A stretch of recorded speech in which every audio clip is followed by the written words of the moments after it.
Well, here's a good one. Tucker Carlson says he doesn't want to fly on planes if the pilots are vaccinated because it's just too dangerous. The woman he speaks to says she's proven that pilots have a lot more heart trouble than the general population to 98% plus, plus or minus 4. Now, I I guess that means she's saying that she is somewhere between 94 and 102% certain about this. These people are nuts, but this is very scary. But this is scary. Let's listen, and then we're going to break it all down. Now, I dare you to follow this. I dare you to follow this. I don't want to fly in a plane with vaccinated pilots because I think it's too dangerous. But are there numbers on this? Oh, yeah. So tell me what they are. And I'm so sorry to jump in already. Here's one question. Who are the stupid people? Is it Tucker and this woman? Is it the people who believe this stuff? Or is it us, the people who don't? My organization, Airline Employees for Health Freedom, we started getting phone calls. I know somebody that's sick, or I know this, or I know that. So we just put a data collection link up, and it got so intense that I said, you know what? I'm going to stop everything. I'm going to write my dissertation, and I'm going to study the vaccine injury amongst commercial airline pilots. It was about 7 months of data collection, 1,600 plus respondents across the industry. And understand the population is about 80-20 vaxxed, right? My study actually came out about 50-50 because a whole bunch of my unvaccinated friends wanted to help. You following this? Which watered down my numbers, but it actually makes them that much more powerful, because at 50-50, if I found this, what would I have found at 80-20? And what I found is commercial airline pilots in the United States are suffering pericarditis and myocarditis at rates exceeding the CDC's national average. And I proved it to a 98% plus or minus 4. There you go. So let's do what Tucker didn't do, and let's look at the actual science, okay? Penn State College of Medicine looked at 58 million people across 22 studies. And what it found is that your risk of myocarditis is 15 times higher if you get COVID than if you don't. And even when comparing COVID vaccine to COVID vaccination, the risk from infection of myocarditis is 7 times higher. Still really rare, but it is way higher from COVID than from the vaccine. Now, it is true that myocarditis is a rare side effect of mRNA vaccines, especially in males under 30 after the second dose. But the risk is tiny, and it's smaller than from COVID itself. Now, then you have a study from European Medicines Agency, which found that it is under 1 in 10,000, that myocarditis. It's almost always mild.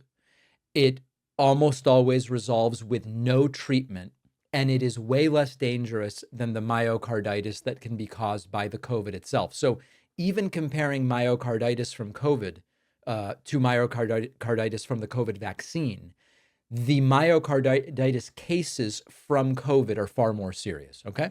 Then we have a study from the UK, University of Oxford, looked at nearly 43 million people over a year, found that the risk of myocarditis from COVID is 11 times higher than from any vaccine, even when looking at young men under 40, which is the highest risk group of that side effect.